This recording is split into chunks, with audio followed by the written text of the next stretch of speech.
जी अस्सलाम वालेकुम viewers, please like, share and subscribe this channel. Links of PDF files used in this video are given in description. So today's topic is about electromagnetic spectrum and its use in the form of spectroscopy. Is defined as interaction of electromagnetic radiation with matter. तो देखें इस diagram में spectroscopy का सारा जो process है वो explain किया गया है. इफ़ यू सी हियर कि ये जो है इलेक्ट्रोमैग्नेटिक रेडिएशन का सोर्स है और इस सोर्स से यहाँ पर ये इलेक्ट्रोमैग्नेटिक रेडिएशन जो है वो एमिट हो रही है and it will strike here with matter. Now यहाँ पर ये मैटर जो है ये वो चीज़ है जिसका हमने एनालिसिस जो है वो करना है, या ये वो एनालाइट है about which analytical information is required. जब ये इलेक्ट्रोमैग्नेटिक रेडिएशन इस मैटर के साथ जो है वो स्ट्राइक करेगी तो as a result of which दो प्रोसेस जो है वो हो सकते हैं.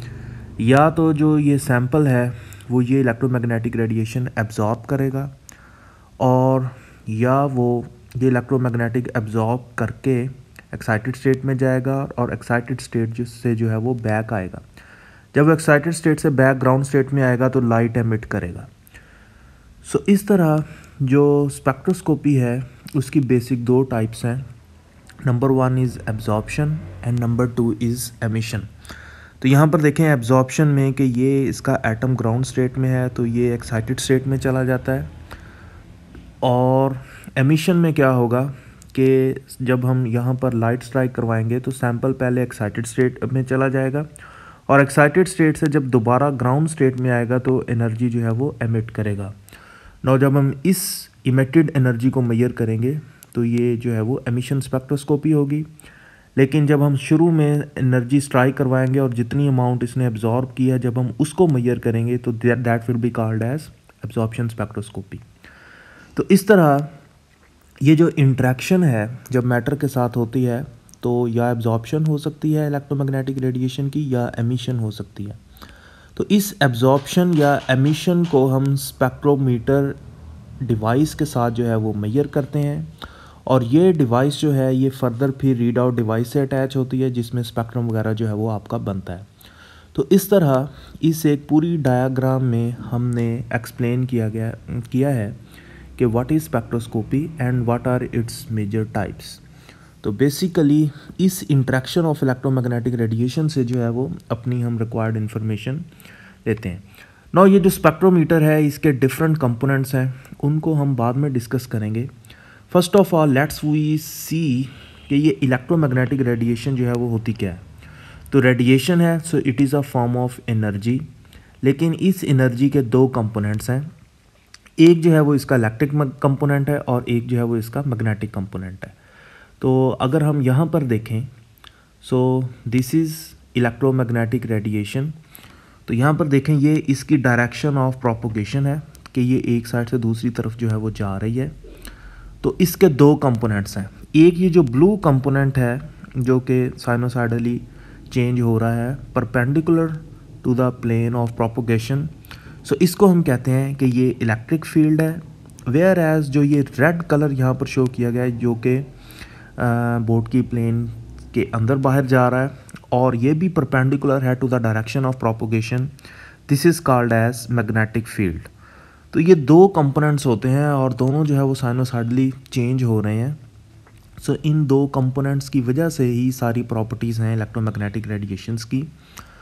तो इस रेडिएशन को जब हम मैटर के साथ स्ट्राइक करते हैं तो वो जो रिजल्टेंटली इन्फॉर्मेशन मिलेगी वो स्पेक्ट्रोमीटर के ज़रिए रिकॉर्ड होगी और हर एक की एक डिस्टिंक्ट इन्फॉर्मेशन होगी. फॉर एग्जांपल यहाँ पर ये डिफरेंट जो है पीक्स बन रही हैं, ये पीक्स जो होंगी उनकी पोजीशन जो होगी वो हमें क्वालिटेटिव इन्फॉर्मेशन देगी कि सैंपल की नेचर क्या है, कि सैंपल की कंपोजिशन क्या है.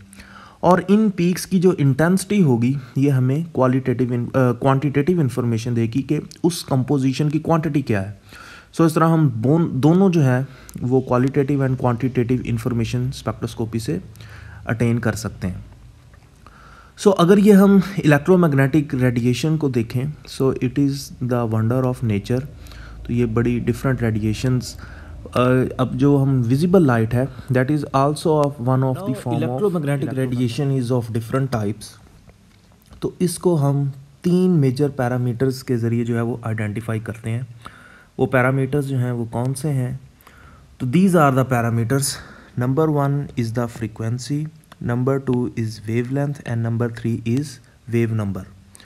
तो जो फ्रीक्वेंसी होती है it is directly proportional to energy, कि जितनी फ्रीक्वेंसी ज़्यादा होगी उतनी ही इलेक्ट्रोमैग्नेटिक रेडिएशन की एनर्जी ज़्यादा होगी। सेकंड है वेवलेंथ, कि जितनी वेवलेंथ ज़्यादा होगी उतनी ही उस इलेक्ट्रोमैग्नेटिक रेडिएशन की एनर्जी कम होगी। So wavelength is inversely proportional to energy. And third parameter is wave number which is again directly proportional to energy, कि जितना वेव नंबर जो है वो ज़्यादा होगा उतनी ही एनर्जी जो है वो ज़्यादा होगी। सो अगर हम इनको देखें कि डेफिनेशंस को, सो दिस इज़ फ्रीक्वेंसी, कि ये दो इलेक्ट्रोमैग्नेटिक रेडिएशंस हमने शो की हुई हैं। तो जो ऊपर वाली इलेक्ट्रोमैग्नेटिक रेडिएशन है उसकी ये फ्रीक्वेंसी जो है वो कम है, वेयर एज इसकी जो वेवलेंथ है वो ज़्यादा है।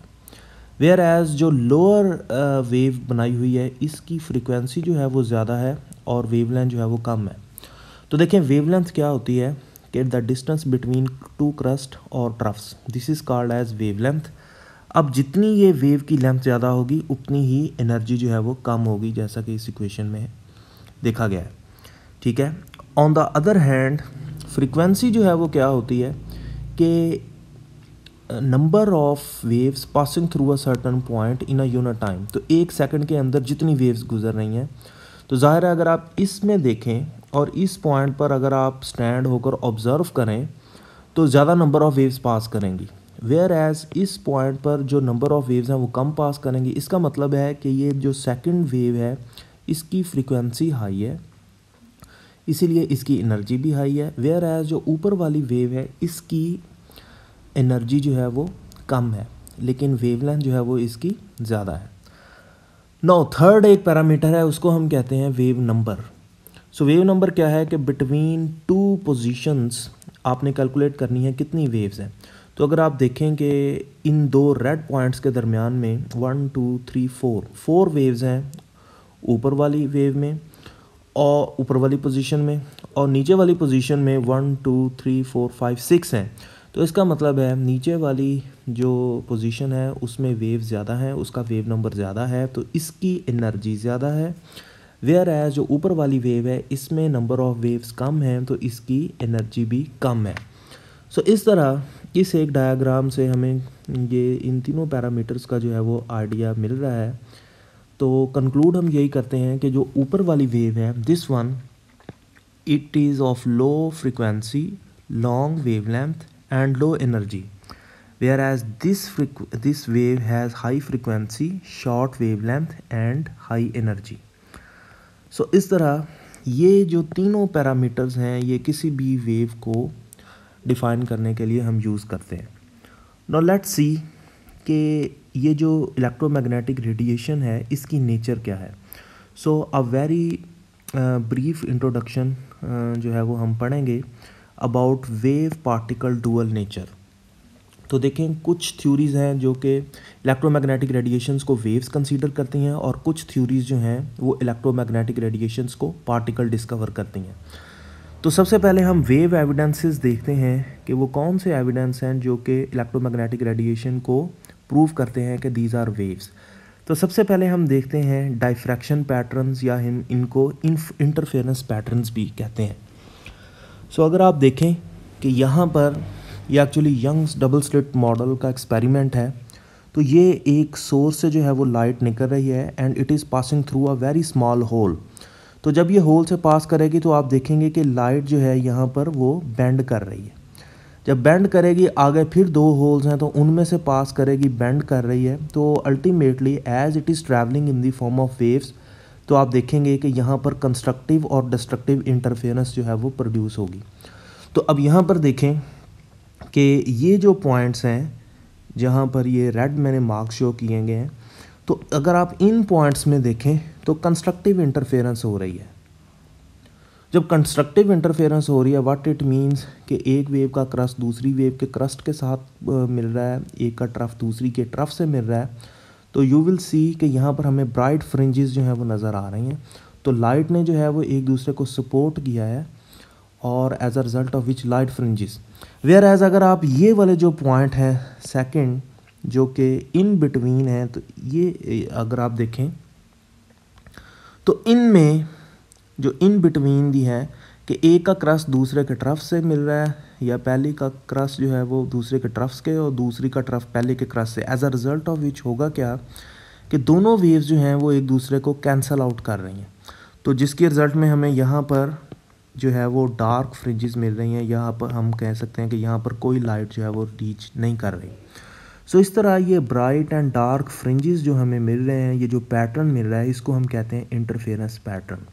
और ये तब भी पॉसिबल है जब कंस्ट्रक्टिव एंड डिस्ट्रक्टिव इंटरफेरेंस हो और जब आपकी लाइट जो है वो बिहेव करे इन द फॉर्म ऑफ वेव। तो ये सबसे पहला एविडेंस है कि yes, electromagnetic radiation is behaving like a wave. Second, अगर आप देखें कि डी ब्रॉगली ने एक पूरी वेवलेंथ जो है वो कैलकुलेट की है, तो ये वेवलेंथ जो है वो इलेक्ट्रोमैग्नेटिक रेडिएशन की कैलकुलेट की है। सो दिस आल्सो प्रूव्स कि यस, अगर हम वेवलेंथ थ्योरेटिकली कैलकुलेट कर सकते हैं तो yes, light is behaving in the form of wave. तो अगर आप देखें कि ये बड़ी वेल नाउन एक आइंस्टाइन की इक्वेशन है, that is E is equal to mc²। Similarly एक जो है प्लांक्स ने भी इक्वेशन दी है which is equal to E is equal to hf, where h is Planck's constant and f is the frequency. Einstein ने ये जो इक्वेशन दी थी E is equal to mc², ये दी थी कि एनर्जी ऑफ अ लाइट। तो अगर हम दोनों को अगर हम कंपेयर करें, और प्लांक्स ने भी जो एनर्जी थी उसको क्वांटम की फॉर्म में लिया था और हर एक की एनर्जी को h एंड f से रिप्रेजेंट किया था, where h is Planck's constant and f is the frequency. बाज़ दफ़ा यहाँ पर हम म्यू भी लिखते हैं, दैट इज़ आल्सो फ्रीक्वेंसी। अब दोनों जो है वो एनर्जी के इक्वल हैं, तो आपस में भी ये इक्वल हैं, तो we get this equation which is mc² is equal to hf। अब आपके पास एक इक्वेशन है वेलोसिटी की, v is equal to f lambda. तो अगर हम यहाँ पर फ्रीक्वेंसी को रीअरेंज करें तो frequency is equal to c over lambda. तो अगर हम f की वैल्यू इस इक्वेशन में पुट करें तो हमें ये वाली इक्वेशन मिलेगी which is mc² is equal to hc over lambda. फिर नेक्स्ट क्या होगा, c जो है वो c से कैंसल आउट हो जाएगा, तो हमें इक्वेशन मिल जाएगी mc is equal to h over lambda. और इस इक्वेशन को रीअरेंज करेंगे तो हमें मिल जाएगा lambda is equal to h over mc। लेकिन अगर कोई पार्टिकल जो है वो स्पीड ऑफ लाइट से मूव नहीं कर रहा, तो यहाँ पर h जो ओवर mc की बजाय यहाँ पर हम h ओवर mv लिखेंगे। So this is what de Broglie's wavelength is. तो इसको हम कहते हैं कि yes, this is de Broglie's wavelength. और ये डी ब्रॉगलीज वेवलेंथ जो है वो हमने कैलकुलेट की है। सो it is also showing that yes, the electromagnetic radiation is behaving in the form of wave. इसके बाद अगर हम देखें इसके ऑपोजिट जो हैं कुछ पार्टिकल एविडेंसेस भी हैं, उसमें सबसे पहला जो एविडेंस है वो है कॉम्पटन इफ़ेक्ट। कॉम्पटन इफ़ेक्ट क्या कहता है कि देखें, ये एक इंसिडेंट फोटोन है, वो स्ट्राइक करेगा किसी भी इलेक्ट्रॉन के साथ। जब वो इलेक्ट्रॉन से स्ट्राइक करेगा तो जो वेवलेंथ जो फोटोन है वो एक तरफ को स्ट्राइक कर जाएगा और जो इलेक्ट्रॉन है वो दूसरी तरफ को स्ट्राइक कर जाएगा। तो it is just like a billiard balls. तो बिलियर्ड बॉल्स जो हैं उनकी थ्योरी हम तब ही अज्यूम कर सकते हैं जब हम लाइट को इन दी फॉर्म ऑफ पार्टिकल्स लें। देखें, वेव जो है वो ऐसे बिहेव नहीं करती। एक वेव दूसरी वेव के साथ मिक्स होकर या इंटरफेरेंस पैटर्न बना सकती है, लेकिन अकॉर्डिंग टू दिस सिचुएशन यहाँ पर हम एज्यूम कर रहे हैं कि the light is in the form of particles. तो एक पार्टिकल जब दूसरे पार्टिकल के साथ किसी एंगल पर स्ट्राइक करता है तो यहाँ पर देखें तो ये दूसरी तरफ स्कैटर्ड इलेक्ट्रॉन चला जाएगा और एक तरफ जो है वो आपका स्कैटर्ड फोटोन चला जाएगा। इसी कॉम्पटन इफ़ेक्ट को देन आइंस्टाइन ने यूज़ किया है इन फोटो इलेक्ट्रिक इफ़ेक्ट। तो अगर आप देखें what is photo electric effect, तो फोटो इलेक्ट्रिक इफ़ेक्ट में भी बिल्कुल यही हो रहा है कि यहाँ पर देखें कि ये इलेक्ट्रोमैग्नेटिक रेडिएशन जो है वो आ रही है, ये एक मटेरियल पर जो है वो स्ट्राइक कर रही है। ये मटेरियल जो है वो कुछ इस तरह का मटेरियल होगा जो कि फ़ोटो एमिसिव होगा, यानी कि जब उस पर लाइट पड़े तो वो ईज़िली जो है इलेक्ट्रॉन्स को रिलीज़ कर दे। नौ जब इंसिडेंट फोटोन जो है वो किसी फ़ोटो एमिसिव मटेरियल की सरफेस पर स्ट्राइक करता है तो वो इलेक्ट्रॉन जो है वो उनको इजेक्ट करेगा। That electron is called as photo electron, क्योंकि वो फोटोन के स्ट्राइक करने की वजह से जो है वो प्रोड्यूस हुआ। अब ये जो फोटोमिसिव मटेरियल होगा ये कोई भी ऐसी मेटल होगी जो कि ईजिली इलेक्ट्रॉन्स को जो है वो रिलीज़ कर दे। So basically photo electric effect is also based on the Compton effect. तो इसी फिनोमेनन को हमने यहाँ पर यूज़ करके फ़ोटो सेल बनाया है, या हमने इसी फिनोमेनन को यूज़ करके यहाँ पर इलेक्ट्रिसिटी जो है वो प्रोड्यूस की। That is called as photo electric effect. और ये आइंस्टाइन ने प्रेजेंट किया था सबसे पहले, तो इसी वजह से आइंस्टाइन को नोबेल प्राइज़ भी मिला था। देखें ये बड़ी अचीवमेंट थी कि हम सोलर रेडिएशन को यूज़ करके इलेक्ट्रिसिटी प्रोड्यूस कर रहे हैं। तो ऑल दो आइंस्टाइन ने अपनी थ्योरी ऑफ रिलेटिविटी भी जो है वो प्रेजेंट की थी, जो कि रेवोल्यूशनाइज थी इन the form of physics and all branches of science. But जो नोबेल प्राइज़ था वो फ़ोटो इलेक्ट्रिक इफ़ेक्ट की वजह से मिला था। नाउ ये फ़ोटो इलेक्ट्रिक इफ़ेक्ट को अगर हम देखें कि यहाँ पर ये कैथोड है और ये एनोड है, और ये दोनों को हमने बैटरी के टर्मिनल्स के साथ जो है वो यहाँ पर अटैच किया है। यहाँ पर ये एम मीटर लगाया है, एम मीटर को लगाया है इसलिए कि करंट को फ्लो करें हम। ये आर जो है यहाँ पर रेजिस्टेंस है, या इसकी जगह आपको लाइट बल्ब वगैरह भी लगा सकते हैं ताकि हमें पता चले कि यस इसके अंदर से इलेक्ट्रिसिटी पास हो रही है या नहीं हो रही। इसके बाद यहाँ पर ये वोल्ट मीटर लगाया हुआ है। आपको पता है एम मीटर जो है वो हमेशा सीरीज़ में लगता है, और जो वोल्ट मीटर होता है वो पोटेंशियल फाइंड करने के लिए होता है बिटवीन 2 पॉइंट्स, तो उसको हम पैरेलल फॉर्म में लगाते हैं। और ये वो गैस इवैक्यूएटेड ट्यूब है। तो यहाँ पर अगर आप देखें कि इस जगह पर हमने फ़ोटो एमिसिव मटेरियल जो है उसकी कोटिंग की हुई है। तो जैसे ही लाइट जिसके अंदर फोटॉन्स हैं, जिसके अंदर एनर्जी है, वो इस फोटो एमिसिव मटेरियल से स्ट्राइक करेगा, तो इसकी सरफेस के ऊपर जो है वो कॉम्पटन इफेक्ट के ज़रिए इलेक्ट्रॉन्स जो हैं वो इजेक्ट होंगे। These electrons will travel towards the positive terminal of the battery. जब ये पॉजिटिव टर्मिनल की तरफ जो है वो मूव करेंगे तो पूरा सर्किट कंप्लीट हो जाएगा, as a result of which होगा क्या कि आपके सर्किट में से जो है वो इलेक्ट्रिसिटी पास होगी। तो जब सर्किट कंप्लीट हो जाएगा फ्लो ऑफ इलेक्ट्रॉन्स होंगे, और flow of electrons is called actually current. तो उससे फिर इलेक्ट्रिसिटी प्रोड्यूस होगी। सो इस तरह फ़ोटो इलेक्ट्रिक इफेक्ट भी ये प्रूव करता है कि जो लाइट है या ये जो इलेक्ट्रोमैग्नेटिक रेडिएशन है, this is behaving in the form of particle. देखें जहाँ पर भी मैं बार बार लाइट का वर्ड कहूँगा इट मीन्स इलेक्ट्रोमैग्नेटिक रेडिएशन, ठीक है। तो अब देखें कि दोनों हमारे पास कॉन्सेप्ट्स आ गए हैं कि ये जो फोटो इलेक्ट्रिक इफेक्ट है it is also assuming that electromagnetic radiation is behaving in the form of particles. Similarly जो कॉम्पटन इफेक्ट है वो भी ये एक्सप्लेन कर रहा है कि yes electromagnetic radiation is in the form behaving in the form of particles. लेकिन डी ब्रॉगलीज ने तो थ्योरेटिकली कैलकुलेट कर ली है वेवलेंथ, और इस तरह इसका जो एक्सपेरिमेंट है वो यंग्स डबल स्लिट मॉडल है, या इंटरफेरेंस पैटर्न है, या डायफ्रैक्शन पैटर्न्स हैं जो कि हमें मिलते हैं। So it is now quite confusing कि हम किस तरह अज्यूम करें कि ये जो इलेक्ट्रोमैग्नेटिक रेडिएशन है either it is behaving like a particle और either it is behaving like a wave, और इसी को ही हम dual nature of electromagnetic radiation कहते हैं। तो इसको एक्सप्लेन करने के लिए अगर हम देखें कि this is the basically concept कि हम एक पॉइंट जो है वो यहाँ पर डिस्कस करें कि yes electromagnetic radiation is a form of energy and it is made up of material particles, but these particles travel in the form of wave like pattern। तो देखें यस हम कह सकते हैं कि जो इलेक्ट्रोमैग्नेटिक रेडिएशन है ये इन दी फॉर्म ऑफ पार्टिकल्स ही है। इन पार्टिकल्स को क्वांटम ने जो है वो क्वांटम थ्योरी ने, जिसमें प्लांक्स ने इनको क्वांटम का नेम दिया था, वेयर एज आइंस्टाइन ने इसी एनर्जी के पार्टिकल्स को फोटोन का नाम दिया था। तो अब हमने कैसे प्रूव करना है, तो अगर हम देखें कि हम कहेंगे कि yes these are material particles but they are travelling in space in the form of wave. तो अगर आप यहाँ पर देखें कि ये ऊपर वाली वेव है, इसकी हमने वेवलेंथ जो है वो ज़्यादा बनाई हुई है, इसकी फ्रिक्वेंसी कम है, इसका वेव नंबर भी कम है।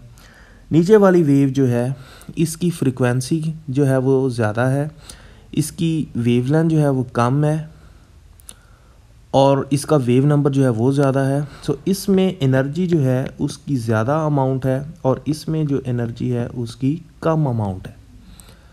तो अगर हम इसको बिहेव करें कि ये जो है वेव जो है ये इन the form of material particles हैं और ये पार्टिकल्स ट्रैवल कर रहे हैं इन द फॉर्म ऑफ वेव।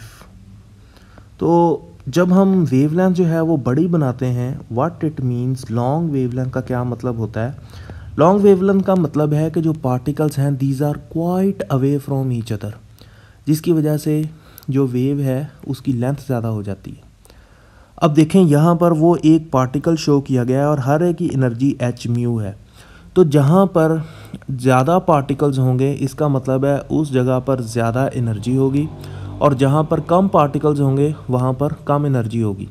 अब देखें इस ऊपर वाली वेव में पार्टिकल्स कम हैं, लेकिन इस नीचे वाली वेव में जो पार्टिकल्स हैं वो एक जगह पर या पर यूनिट एरिया बहुत ज़्यादा है।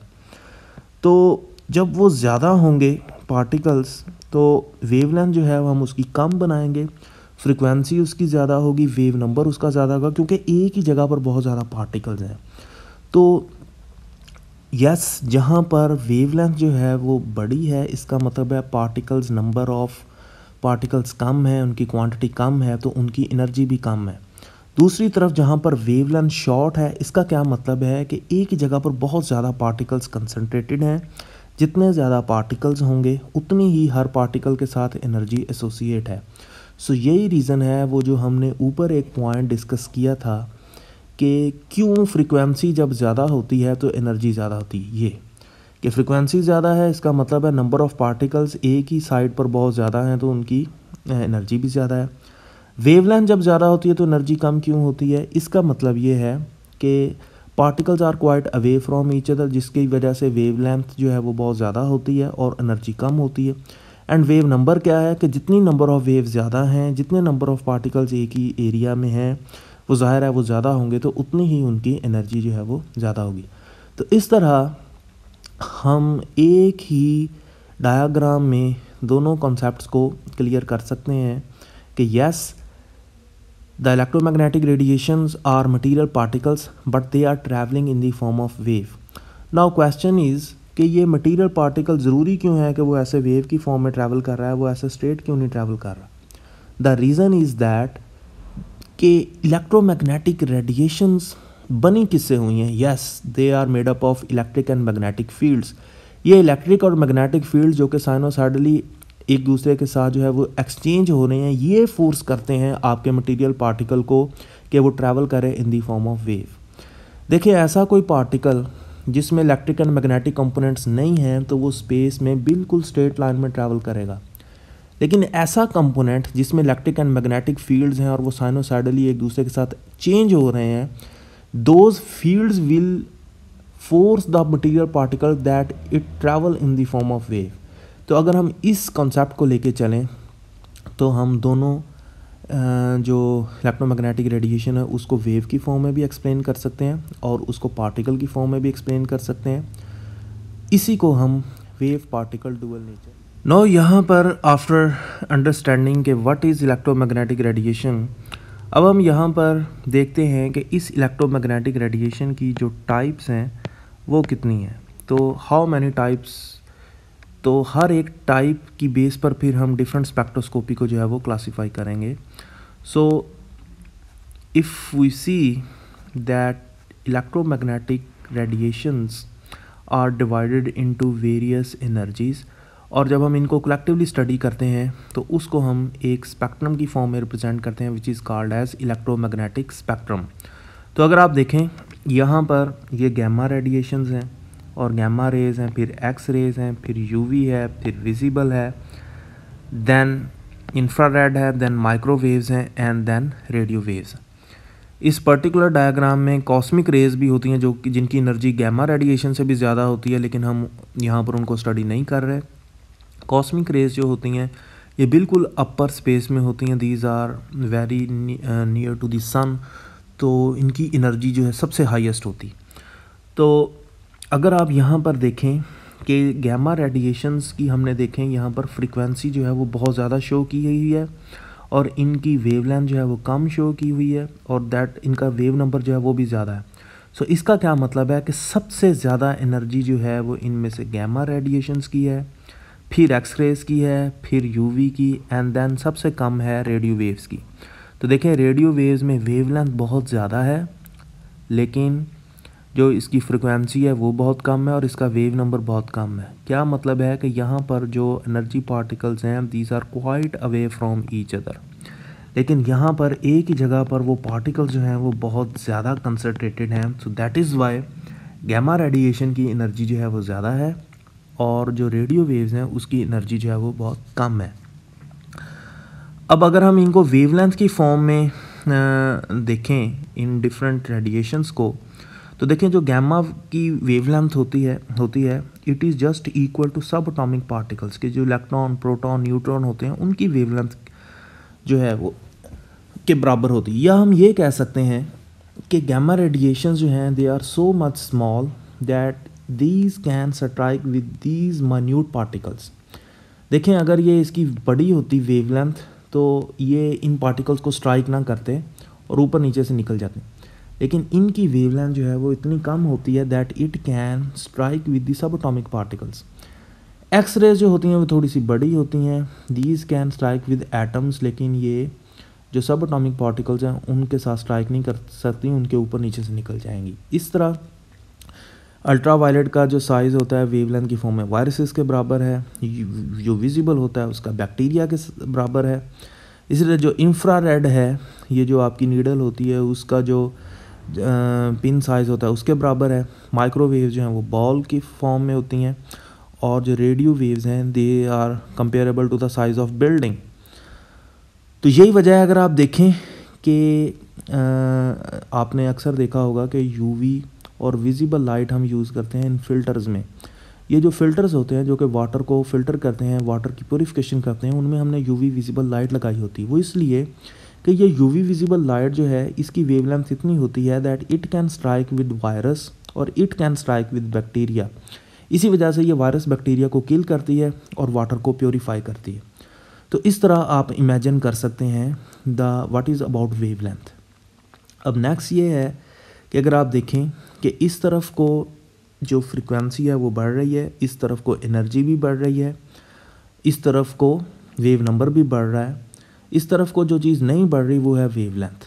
इस तरह अगर आप ऑपोजिट चले जाएं तो इस तरफ को अगर आप देखें तो यहाँ पर एनर्जी भी कम हो रही है, यहाँ पर जो फ्रीक्वेंसी है वो भी कम हो रही है, और इस साइड को अगर आप जाएं तो वेव नंबर भी कम हो रहा है। जो इस तरफ को बढ़ रही है चीज़ वो सिर्फ़ और सिर्फ वेवलेंथ है। अब देखें कि वो टेम्परेचर जो है या सोर्स का टेम्परेचर क्या होगा जो कि इन रेडिएशंस को एमिट करता है। तो देखें जो गैमा रेडिएशंस हैं ये न्यूक्लियर रिएक्शन जिसमें अल्फ़ा बीटा गैमा रेज हैं ये वो हैं, तो बहुत ज़्यादा टेम्परेचर हमें इसके लिए रिक्वायर होता है लाइक 10 मिलियन केल्विन। इसके बाद फिर ये डिफरेंट रेंज है शो की गई है। तो सबसे हाईएस्ट टेम्परेचर जो है वो गैमा रेडिएशन निकलते वक्त होगा और सबसे कम जो है वो रेडियो वेव्स निकलते वक्त होगा। अगर आप देखेंगे ये जो इंफ्रारेड रेडिएशंस हैं, ये जो माइक्रोवेव रेडिएशंस हैं, तो इनका टेम्परेचर जो है वो तकरीबन 1 केल्विन के करीब जो है वो होता है। और अगर आप देखेंगे इस टेम्परेचर पर हम मोस्टली अपना खाना जो है वो कुक करते हैं। यहाँ पर ये डिफरेंट सोर्सेज से शो किया गया है कि ये गैमा रेडिएशन जो है वो ये न्यूक्लियर एमिशंस हैं। इसके अलावा एक्स रेज जो है ये बॉडीज़ के हम एक्स रेज लेते हैं तो वहाँ पर यूज़ होती हैं। अल्ट्रा वायलेट आपको पता है सन से निकलती हैं। विजिबल ये जो हम लाइट का बल्ब यूज़ करते हैं विजिबल है। जो इंफ्रारेड है ये टीवी के रिमोट में होती हैं। माइक्रोवेव जो है ये माइक्रोवेव ओवन में यूज़ करते हैं। और रेडियो वेव जो होती हैं ये FM और ये जो टीवी है और ये जो वायरलेस सेट है they are based on this. अब अगर आप देखें कि सबसे ज़्यादा एनर्जी इनकी है, व्हाट इट मीन्स कि ये न्यूक्लियस को भी डिस्ट्रॉय कर सकते हैं। एक्स रेज जो हैं ये न्यूक्लियस को तो डिस्ट्रॉय नहीं कर सकती but these can destroy atoms.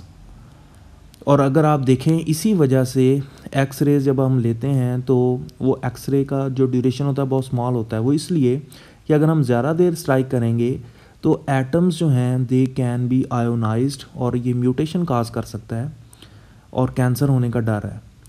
UV जो है इसमें अगर आप देखें कि these cannot destroy the atoms, but yes these can eject some electrons or they can do electronic transitions. इसी तरह जो विजिबल है इसकी एनर्जी इतनी होती है कि ये इलेक्ट्रॉन्स को एक्साइट ये भी कर सकती है जस्ट यूवी, लेकिन यूवी जो है वो inner most electrons and outer most electrons को भी एक्साइट कर सकती है, वेयर जो विजिबल लाइट है ये जस्ट आउटर मोस्ट इलेक्ट्रॉन्स को एक्साइट कर सकती है। जो इंफ्रारेड रेडिएशंस होती हैं इनमें कोई इलेक्ट्रॉनिक ट्रांजिशन नहीं होती, लेकिन ये जो दो एटम्स हैं उनको आपस में वाइब्रेट कर सकती है, इसीलिए इसको हम इंफ्रारेड कहते हैं। और इंफ्रारेड की एक स्पेक्ट्रोस्कोपी की एक टाइप है और उसको हम वाइब्रेशनल स्पेक्ट्रोस्कोपी भी कहते हैं। इसके बाद जो माइक्रोवेव्स हैं ये भी वाइब्रेशंस कर सकती हैं, वेयर एज जो रेडियो वेव्स हैं ये वाइब्रेशंस भी नहीं कर सकती बल्कि ये रोटेशंस कर सकती हैं, तो इनकी एनर्जी इतनी कम है। तो इस तरह हर एक जो इलेक्ट्रोमैग्नेटिक रेडिएशन है उसकी एक अपनी एनर्जी है और उसी एनर्जी को हम यूज़ करते हैं डिफरेंट स्पेक्ट्रोस्कोपिक टाइप्स में, depending upon the nature of the material and depending upon the nature of the information that we require. तो इस तरह अब इनमें से जो इंक्लूड नहीं है लाइक कॉस्मिक रेज है उनको हमने यहाँ पर एक्सप्लेन नहीं किया है। तो कॉस्मिक रेज जो हैं वो हर चीज़ को वेपराइज कर देंगे, उनकी इतनी एनर्जी है। फॉर एग्जांपल अगर आप सन की सरफेस पे चले जाएं तो कोई भी मटेरियल जो है वो वहाँ तक नहीं सर्वाइव कर सकता, it will be converted into gas और वेपर्स। सो कॉस्मिक रेज की इतनी ज़्यादा एनर्जी है। सो हमने इन इलेक्ट्रोमैग्नेटिक रेडिएशंस को जब हम स्ट्राइक करवाते हैं मैटर के साथ तो बहुत सारी चेंजेस आती हैं, कुछ में इनकी एनर्जी एब्जॉर्ब होगी, कुछ में इनकी एनर्जी एमिट होगी। तो उस एनर्जी को जब हम स्पेक्ट्रोमीटर के ज़रिए स्टडी करते हैं आइदर एब्जॉर्प्शन या एमिशन, तो हमें क्वालिटेटिव या quantitative information about our analyte जो है वो मिलती है। सो अगर हम इनमें देखें कि इन सब रेडिएशन में से जो यूवी और विजिबल लाइट है उसको हम देख सकते हैं। यूवी जो लाइट है उसको हम स्पेशल फ़िल्टर्स के ज़रिए देख सकते हैं, वेयर एज जो विजिबल लाइट है इसको हम नेकेड आई से देख सकते हैं।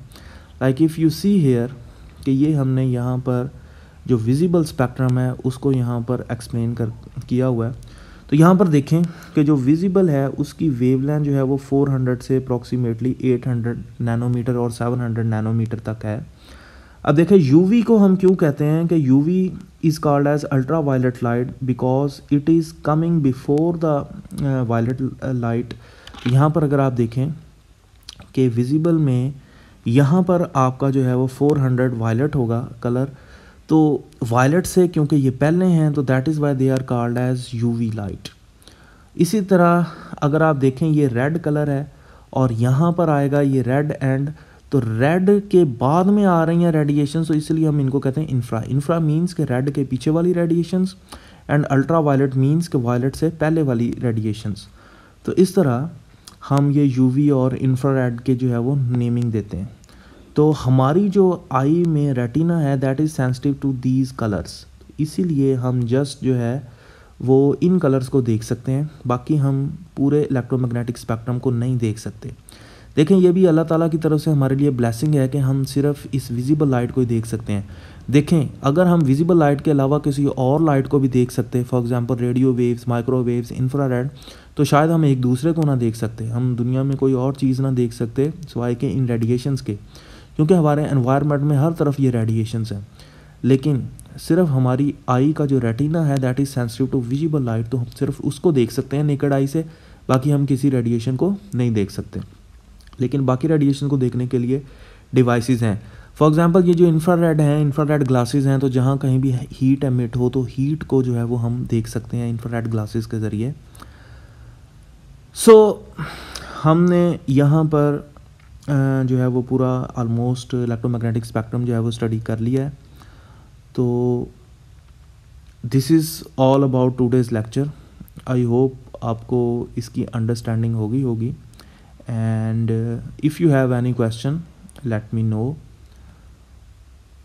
Okay, thank you. Allah Hafiz.